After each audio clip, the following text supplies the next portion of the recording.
तो दोस्तों आज की क्लास में हमारी very very important 25 plus question होने वाले हैं, एमसीक्यू क्वेश्चन, और जो पीछे परीक्षाओं में पूछे हुए हैं प्रीवियस क्वेश्चन है।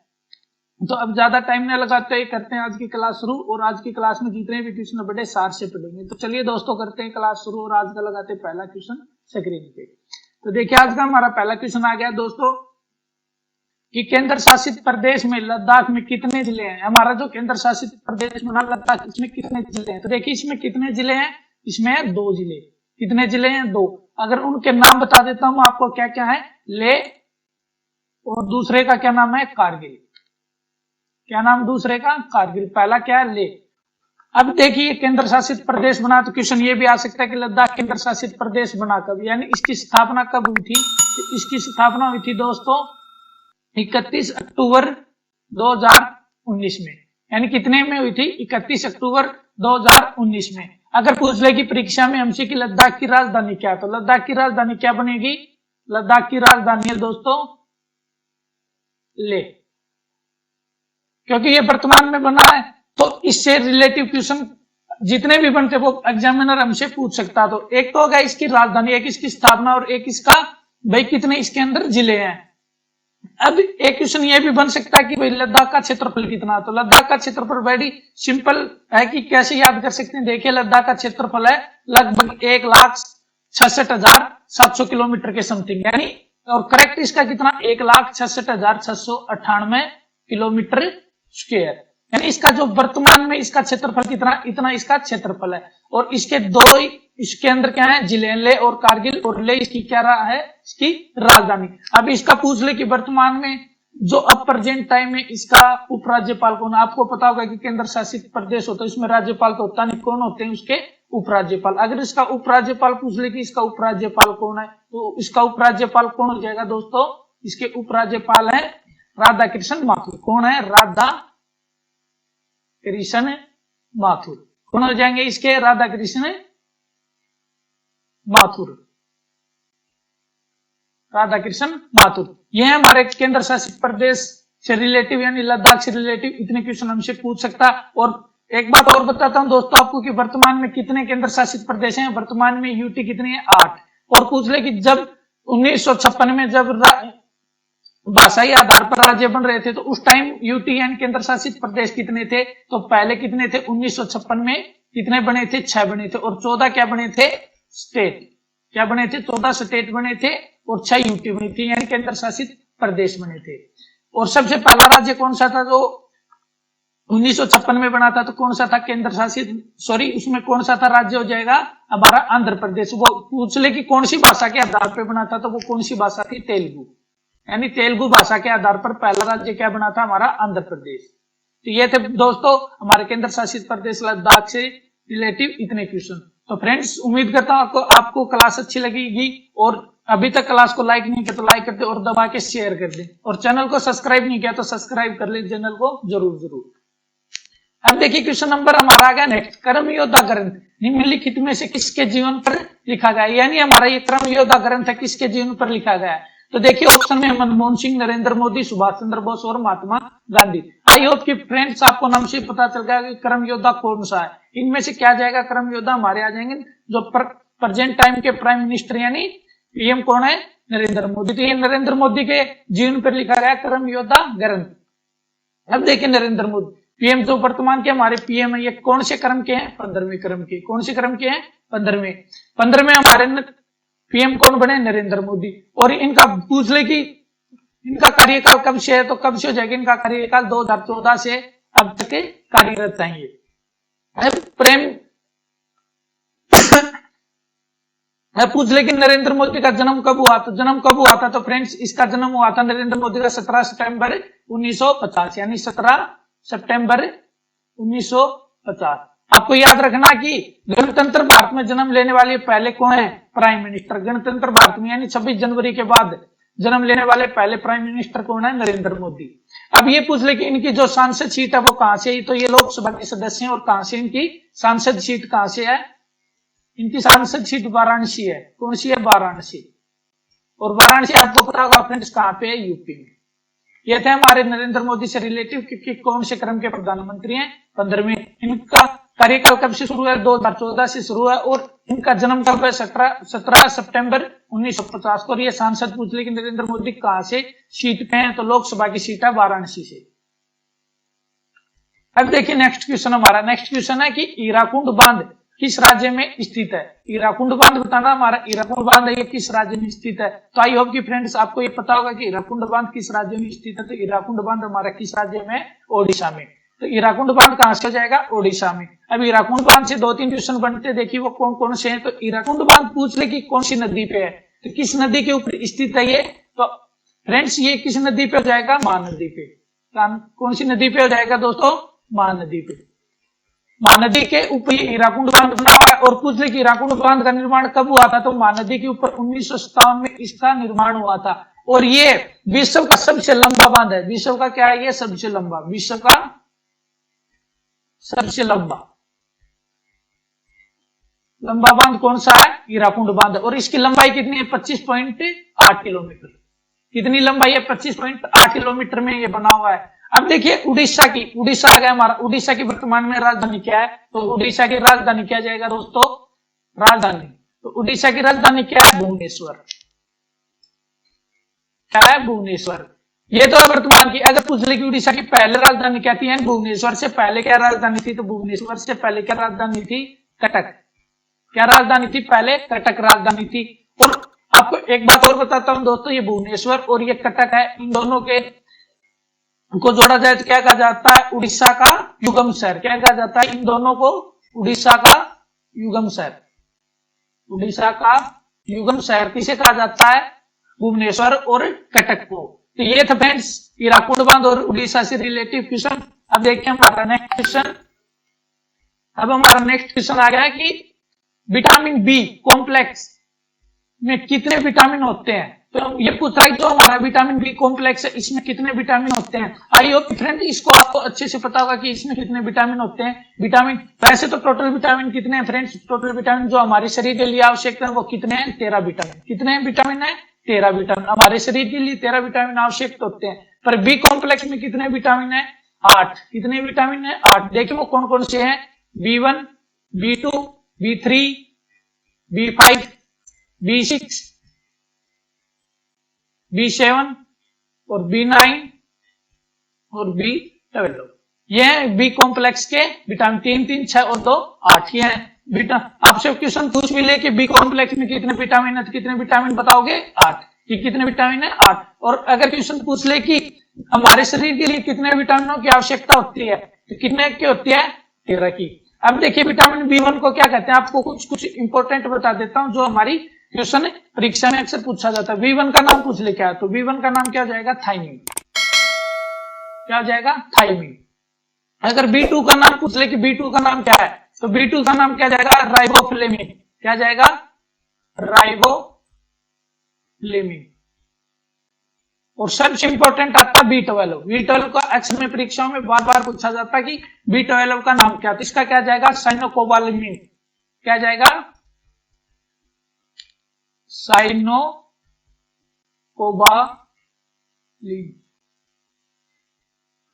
क्या जाएगा? साइनोकोबालामिन। साइनोकोबालामिन ये B12 का नाम। अब एक क्वेश्चन और बनता है कि जल में घुलनशील और वसा में घुलनशील विटामिन बताइए कौन से। तो आपको एक नाम बता देता हूं दोस्तों, उससे आप कभी नहीं बोलोगे। कीड़ा नाम याद रखना कि कीड़ा किसमें चलता है? वसा में। कीड़ा नाम से देखिए कीड़ा में कौन कौन सी विटामिन आ जाएंगे? के, ई, डी, यानी क्या होगा ये? कीड़ा। तो विटामिन के किसमें घुलनशील है? वसा में। इसमें है वसा में। विटामिन ई भी वसा में घुलनशील है और विटामिन डी भी वसा में घुलनशील है और विटामिन ए भी। अब पूछ लेगा जल में कौन सी है? तो देखिए जल में कौन सी रह गई? कौन सी रह गई? विटामिन बी और सी किसमें घुलनशील है? जल में। तो ये परीक्षा में पूछा जाता है कि वसा में घुलनशील विटामिन कौन सी होती है। तो ऑप्शन में हमारी 4 भी आ सकती है, इनमें से एक भी आ सकता है, या इनमें से चारों देके उपरोक्त में से पूछ लेगा कि उपरोक्त में से दोनों, या उपरोक्त में से 4, या उपरोक्त में से कोई नहीं, ऐसे भी पूछ सकता है। और जल में कौन सी है? बीसी। आपको नाम क्या याद रखना कि कीड़ा। कीड़ा से क्या है कि के, ई, डी, ए, कीड़ा। तो कीड़ा किसमें है? वसा में। आपको याद रखना कि विटामिन के, विटामिन ई और विटामिन डी और विटामिन ए किसमें घुलनशील है? वसा में। तो चलिए अब नेक्स्ट क्वेश्चन देखते हैं दोस्तों। तो देखिए दोस्तों नेक्स्ट क्वेश्चन, भारतीय सुधार संघ का निर्माण कब किया गया था? तो ये भारतीय सुधार संघ का निर्माण कब किया गया था? तो ये किया गया था 1870 में। तो देखिए हमारे किस ऑप्शन में? ऑप्शन है बी में 1870 इसका राइट आंसर हो जाएगा। अब देखिए नेक्स्ट क्वेश्चन है हमारा कि कर्णम मल्लेश्वरी को पद्मश्री कब मिला था? तो ये हमारी कर्णम मल्लेश्वरी ये क्या है? एक खिलाड़ी है और पूछ रहा है कि इनको पद्मश्री कब मिला था? तो इनको पद्मश्री मिला था दोस्तों 1999 में। कब मिला था? उनको 1999 में। पूछ ले कि ये कर्णम मल्लेश्वरी ये किस खेल से संबंधित है? इनका किस खेल से संबंध है? तो इनका खेल क्या हो जाएगा? भारोत्तोलन। क्या हो जाएगा? भारोत्तोलन। उनका कौन सा खेल हो जाएगा? भारोत्तोलन। और एक बात आपको ये भी याद रखनी है कि जो कर्णम मल्लेश्वरी है ये भारत की पहली महिला ओलंपिक में कांस्य पदक जीत के लेकर आई थी। तो क्या हो जाएगा? भारत की प्रथम महिला खिलाड़ी। क्या हो जाएगा? प्रथम महिला खिलाड़ी जो ओलंपिक में कांस्य पदक जीत के ले आई थी। क्या जीत के ले आई थी? ये कांस्य पदक। भारत की पहली खिलाड़ी है जो ओलंपिक में क्या जीत के ले आई थी? कांस्य पदक जीत के ले आई थी। ये आपको याद रखना कि ये क्वेश्चन पूछ भी ले कि कर्णम मल्लेश्वरी को पद्मश्री कब मिला था? कब मिला था? 1999 में। और ये पूछ ले कि किस खेल से संबंधित है? तो ये भारोत्तोलन से यानी वेट लिफ्टिंग से संबंधित है दोस्तों। और पूछ ले कि भारत की पहली खिलाड़ी महिला खिलाड़ी कौन थी जो ओलंपिक में पदक जीत के लाई थी? तो जो कर्णम मल्लेश्वरी ने क्या जीता था? कांस्य पदक जीता था। और ये भारत की पहली क्या बन गई थी? महिला खिलाड़ी। अब देखिए दोस्तों क्वेश्चन नेक्स्ट, निम्नलिखित में से जी का मान क्या है? तो जी का अर्थ है गुरुत्वाकर्षण शक्ति के कारण उत्पन्न त्वरण। और त्वरण का एक तो क्वेश्चन आता है कि त्वरण का मात्रक पूछा जाता है दोस्तों। त्वरण का मात्रक होता है मीटर पर सेकेंड स्क्वायर। ये पता नहीं कितनी बार क्वेश्चन पूछ लिया होगा एग्जामिनर ने। ये त्वरण का मात्रक वेरी वेरी इंपॉर्टेंट है। त्वरण का मात्रक आपको हमेशा याद रखना कि मीटर पर सेकेंड स्क्वायर। अब ये जी का मान पूछ रहा है तो जी का मान किसके लिए? गुरुत्वाकर्षण शक्ति के कारण उत्पन्न त्वरण।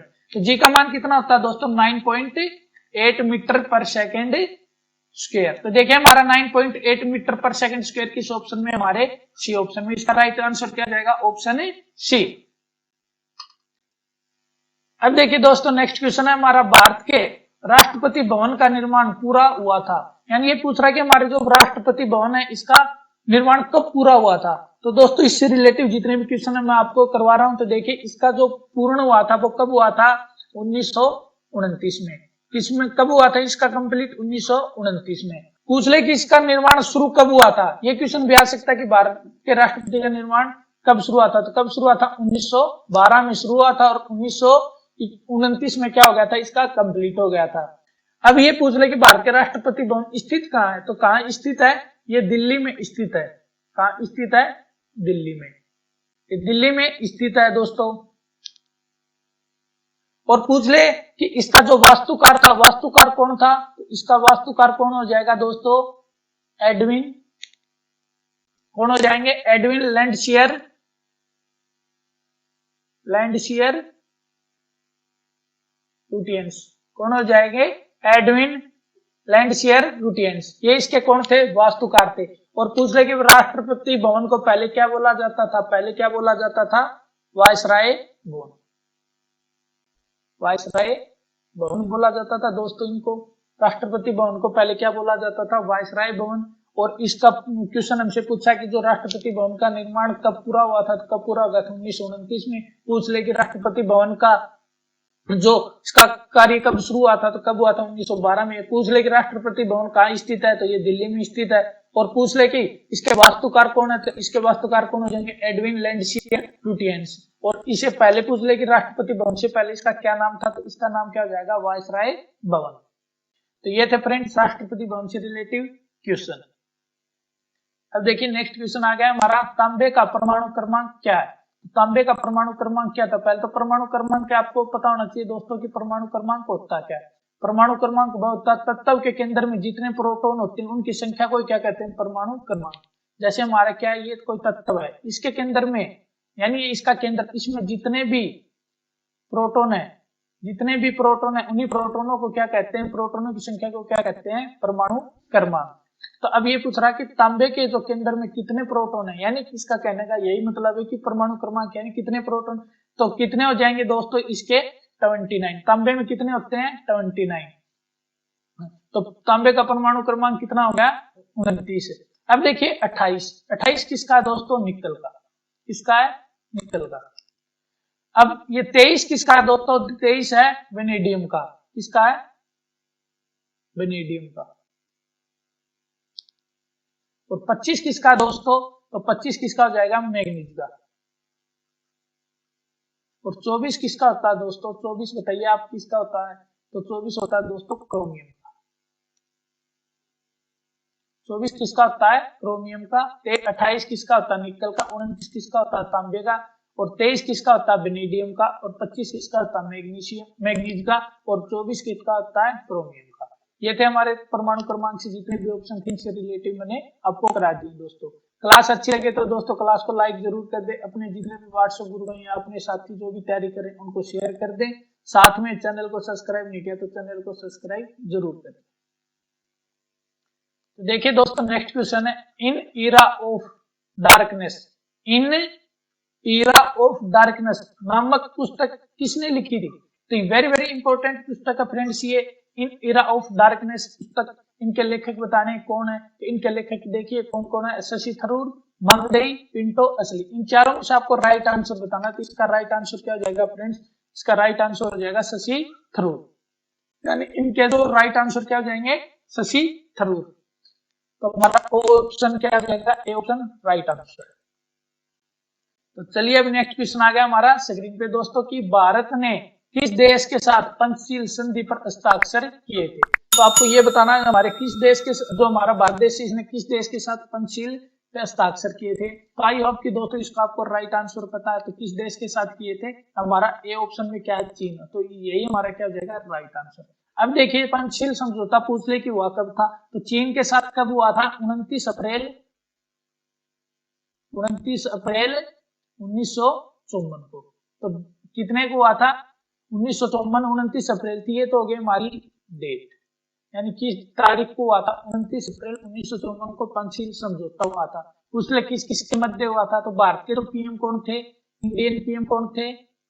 जवाहरलाल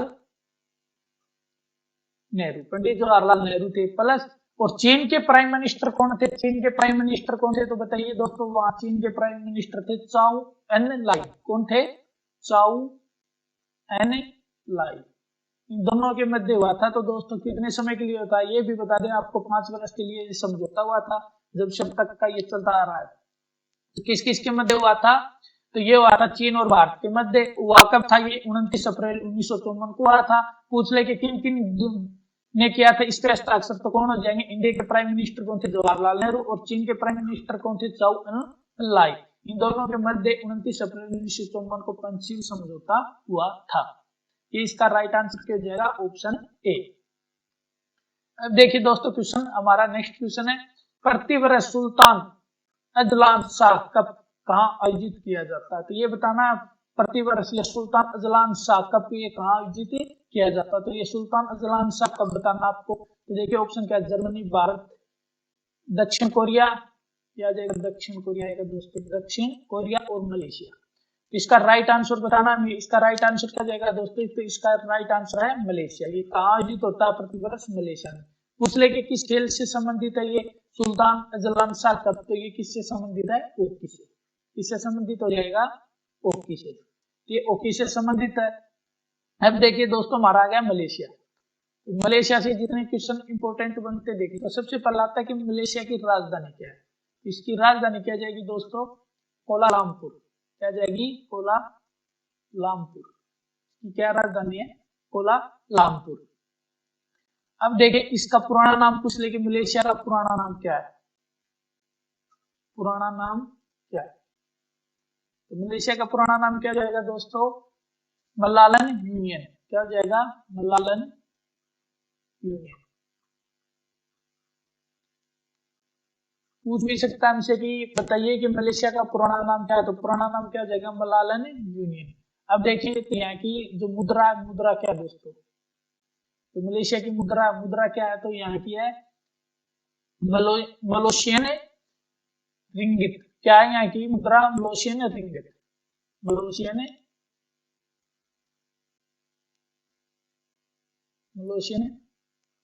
रिंगिट। क्या हो जाएगी यहाँ की मुद्रा मलेशियन रिंगिट।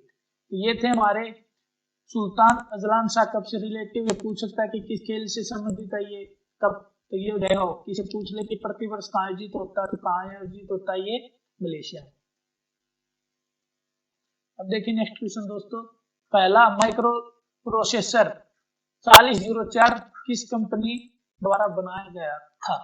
ये देखिए हमारा जो माइक्रो प्रोसेसर होता है ये 4004 किस कंपनी द्वारा बनाया गया था। तो देखिए इसका राइट आंसर क्या हो जाएगा, Intel corporation.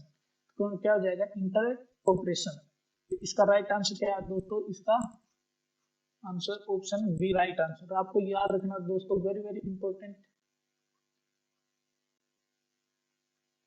Very very important question है दोस्तों ये, कि वेरी वेरी इंपॉर्टेंट क्वेश्चन क्या हमारा कि पहला माइक्रो प्रोसेसर 4004 किस कंपनी द्वारा बनाया गया था। तो ये किस कंपनी द्वारा बनाया गया था, इंटेल कॉर्पोरेशन द्वारा।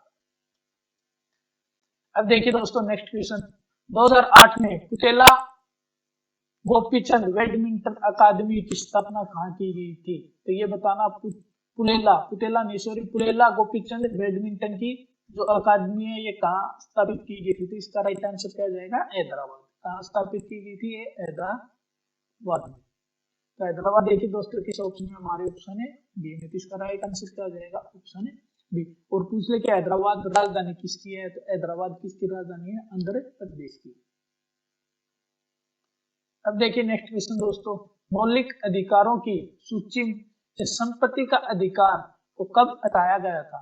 तो मौलिक अधिकारों की सूची से जो संपत्ति का अधिकार है, ये संपत्ति का अधिकार पहले किस आर्टिकल में था, ये आर्टिकल था यानी अनुच्छेद किस अनुच्छेद में था, अनुच्छेद 31 में। तो देखिए दोस्तों इससे जितने भी इंपॉर्टेंट क्वेश्चन बनते हैं वो सारे के सारे करा रहा हूं। तो देखिए पूछ ले कि जब हमारा संविधान लागू हुआ उस समय हमारे को कितने मौलिक अधिकार थे। मौलिक अधिकार प्रारंभिक में कितने थे, 7। अब ये पूछ रहा है कि कब ये 7वां हटाया गया था। तो वैसे क्रम में ये छठा था दोस्तों, 7वां क्या हो जाएगा हमारा, 7वां जाएगा हमारा अनुच्छेद 32 वाला, संवैधानिक उपचारों का अधिकार। ये हमारा अनुच्छेद 32 जिसे क्या कहा जाता है, संविधान की आत्मा भी कहा जाता है। अब देखिए मौलिक, जब हमारे संविधान लागू हुआ उस समय मौलिक अधिकार कितने थे, 7। पर 44वां संविधान संशोधन हुआ था, 44वां संविधान संशोधन हुआ था, कब हुआ था ये 1978 में। 1978 के द्वारा ये हटा दिया गया था और ये कहां रख दिया गया, अब 306 में। पूछ रहे कि ये संपत्ति का अधिकार किस अनुच्छेद में वर्तमान समय में, तो किस अनुच्छेद में, अनुच्छेद 306 में। और कौन से अनुच्छेद के तहत हटाया गया था, 44वां संविधान संशोधन 1978 में हटा दिया गया था। अब हमारे मौलिक अधिकारों में कुल कितने हमें प्राप्त हैं, तो हमारे को कितने प्राप्त हैं, 6 अधिकार प्राप्त हैं। और मौलिक अधिकारों में आपको याद रखना वेरी वेरी इंपॉर्टेंट, एक तो अनुच्छेद 17, एक आपको रखना 15 याद, एक रखना अनुच्छेद आपको 18 याद। ये वेरी वेरी इंपॉर्टेंट है। तो देखिए 17 किससे रिलेटिव है, अप्रस्तुतता का अंत है। इसमें अस्पृश्यता का क्या कर रखा है, इसमें अंत की बात में कोई भी किसी के साथ अस्पृश्यता नहीं कर सकता। और ये देखिए 15 किसमें है, इसमें कुछ जातियां जिनको जैसे 80 ओबीसी को छूट दी गई है और इसमें महिलाओं को समान वेतन, इनमें महिलाओं को भी कुछ आरक्षण दिया गया। और 18 में देखिए 18 किससे रिलेटिव है, 18 है उपाधियों का अंत किया गया है, इसमें उपाधियों का अंत। 18 में क्या उपाधियों का अंत है। और पूछ ले कि 19 में क्या है, अनुच्छेद 19 में क्या है, प्रेस की स्वतंत्रता, प्रेस की स्वतंत्रता। दोस्तों मैंने मौलिक अधिकारों से रिलेटिव जितने भी वेरी वेरी इंपॉर्टेंट क्वेश्चन बनते हैं वो सभी के सभी करा दिए। तो दोस्तों उनकी क्लास आपको डिस्क्रिप्शन में लिंक मिलेगा, वहां से आप जितने भी मौलिक अधिकार से रिलेटिव क्वेश्चन पूछे जाते हैं परीक्षा में, चाहे किसी लेवल की परीक्षा दे लेना, उन सारे के सारे क्वेश्चन मैंने करवा रखे हैं। तो आप वहां डिस्क्रिप्शन लिंक से वो क्लास जरूर देख सकते हैं। तो चलिए दोस्तों ये थे हमारे रिलेटिव। अब देखिए इसने क्वेश्चन का आंसर पूछा था, देखिए किस ऑप्शन में, 44वां संविधान संशोधन 1978 हमारे बी ऑप्शन में। इसका राइट आंसर क्या जाएगा, ऑप्शन है बी। अब देखिए दोस्तों नेक्स्ट क्वेश्चन है, दक्षिण पश्चिम रेलवे का मुख्यालय कहाँ स्थित है। तो ये पूछ रहा है कि जो दक्षिण पश्चिम रेलवे है इसका मुख्यालय कहाँ स्थित है। तो इसका कहाँ हो जाएगा, देखिए दोस्तों इसका हो जाएगा हुबली में। कहाँ दक्षिण पश्चिम रेलवे का मुख्यालय, हुबली में। तो ये तो था हमारा इस क्वेश्चन का आंसर। अब देखिए कुल जोन कितने हैं, यानी कुल जोन कितने हो गए हैं अब रेलवे के, कुल जोन हमारे 18 हो गए हैं, पहले कितने थे, 17। अब पूछ ले कि जो 18वां है ये कौन सा बना? ये बना दोस्तों 18वां विशाखापट्टनम, विशाखापट्टनम। और बना कब है? 2019 में। आपको ये भी याद रखना कब बना, ये 2019 में। कुल कितने जोन है? 18 जोन हो गए। पहले हमारे 17 जोन थे, 18 कर दिया। 18वां क्या कर दिया? हमारा विशाखापट्टनम। अब देखिए दोस्तों, अगर रेलवे से संबंधित आ गई तो हमारी पहली रेल कब चली थी? पहली रेल कब चली थी? पहली रेल चली थी दोस्तों 1853 में। अगर पूछ ले कि पहली रेल का नाम क्या है, जो भारत में पहली रेल चली थी इसका नाम क्या है? पहली रेल का नाम क्या हो जाएगा दोस्तों? Black beauty. क्या नाम था? Black beauty. क्या नाम हो जाएगा? Black beauty. अब देखिए दोस्तों, भारत में प्राइवेट ट्रेनें भी चल रही हैं जो, तो पहली प्राइवेट ट्रेन का क्या नाम है? पहली प्राइवेट ट्रेन का नाम पूछ ले हमसे परीक्षा में कि पहली प्राइवेट ट्रेन का नाम क्या? तो क्या था? तेजस एक्सप्रेस। तेजस एक्सप्रेस। क्या जाएगा दोस्तों? तेजस एक्सप्रेस। अब पूछ ले कि ये चली कहां से कहां तक थी, तो ये कहां से कहां तक चली थी? लखनऊ से दिल्ली तक। लखनऊ से दिल्ली तक चली थी भारत की पहली प्राइवेट ट्रेन। और भारत की पहली ट्रेन जो 1853 में चली थी उसका क्या नाम था? Black beauty. और पूछ ले कि भारत में अब कुल कितने जोन है, तो कितने जोन है? 18 जोन है। और इसने पूछा कि दक्षिण पश्चिम रेलवे का मुख्यालय कहां स्थित है, तो कहां जाएगा? हुबली में। अब देखिए दोस्तों, नेक्स्ट क्वेश्चन है हमारा कि पाल राजवंश का संस्थापक कौन था? तो पाल राजवंश का संस्थापक बताना हमें। पाल राजवंश का संस्थापक कौन हो जाएगा? तो हमारा हो जाएगा गोपाल। तो गोपाल ने पाल वंश की स्थापना की थी दोस्तों। अब देखिए, पाल वंश एक वेरी वेरी इंपॉर्टेंट क्वेश्चन आता है कि जो विक्रमशिला विक्रमशिला विक्रमशिला जो विश्वविद्यालय था, विक्रमशिला विश्वविद्यालय, इसकी स्थापना किसने की थी? तो इसका संस्थापक बताना दोस्तों हमें। संस्थापक कौन था? विक्रमशिला विश्वविद्यालय का संस्थापक कौन था? तो देखिए दोस्तों, option A B C D में सही है कि कौन सा इसका संस्थापक था। पाल वंश का संस्थापक तो कौन हो गया? गोपाल। तो हमें विक्रमशिला विश्वविद्यालय का संस्थापक बताना। विक्रमशिला विश्वविद्यालय का संस्थापक कौन है? तो इसका है धर्मपाल। कौन हो जाएंगे? धर्मपाल। इसके संस्थापक कौन है दोस्तों? धर्मपाल। तो आपको याद रखना है विक्रमशिला विश्वविद्यालय का संस्थापक कौन है? धर्मपाल। अब देखिए दोस्तों, नेक्स्ट क्वेश्चन हमारा, मुस्लिम लीग की स्थापना कब हुई थी? तो मुस्लिम लीग की स्थापना कब हुई थी दोस्तों? मुस्लिम लीग की स्थापना हुई थी 30 दिसंबर 1906 को। 30 दिसंबर 1906 को मुस्लिम लीग की क्या हुई थी? स्थापना हुई थी। पूछ ले कि कहां हुई थी? एग्जाम में ये क्वेश्चन भी पूछ सकता है कि 30 दिसंबर 1906 को मुस्लिम लीग की स्थापना कहां हुई थी? तो कहां हुई थी? ढाका में। और ढाका वर्तमान में कहां है? बांग्लादेश। कहां है? बांग्लादेश में। तो इसकी जो मुस्लिम लीग की स्थापना हुई थी 30 दिसंबर 1906 को कहां पे हुई थी दोस्तों? इसकी स्थापना हुई थी ढाका, बांग्लादेश में। अब देखिए दोस्तों, हमारा नेक्स्ट क्वेश्चन है, लिनक्स एक है, तो लिनक्स बताना क्या कि देखिए इसके क्या क्या ऑप्शन है। एक उच्च स्तरीय भाषा, ऑपरेटिंग सिस्टम, इंटरप्रेटर, असेंबली भाषा। तो आपको इनमें से एक क्वेश्चन, एक ऑप्शन इसका राइट आंसर, तो दोस्तों देखिए इसका क्या आंसर हो सकता है। तो इसका लिनक्स क्या है? एक ऑपरेटिंग सिस्टम है। तो क्या है कि दोस्तों ऑप्शन बी में क्या है? Operating system. तो इसका राइट आंसर क्या जाएगा? लिनक्स एक ऑपरेटिंग सिस्टम है। तो ये था इसका राइट आंसर दोस्तों। तो दोस्तों आज के हमारे ये इतने क्वेश्चन थे दोस्तों। उम्मीद करता हूं कि आपको सारे के सारे क्वेश्चन अच्छे से समझ में आए और क्वेश्चन भी अच्छे लगेंगे। तो दोस्तों अगर वीडियो आपको अच्छी लगी तो आपसे एक बिग रिक्वेस्ट है कि वीडियो को शेयर जरूर करें और चैनल को सब्सक्राइब करें और वीडियो को लाइक और कमेंट जरूर करके बताएं कि आपको क्लास कैसी लगी। तो दोस्तों मिलते हैं नेक्स्ट क्लास में अच्छे अच्छे क्वेश्चनों के साथ। इतने अच्छे से पढ़ते रहिए, अच्छे से तैयारी करते रहिए। दोस्तों आज के लिए अलविदा।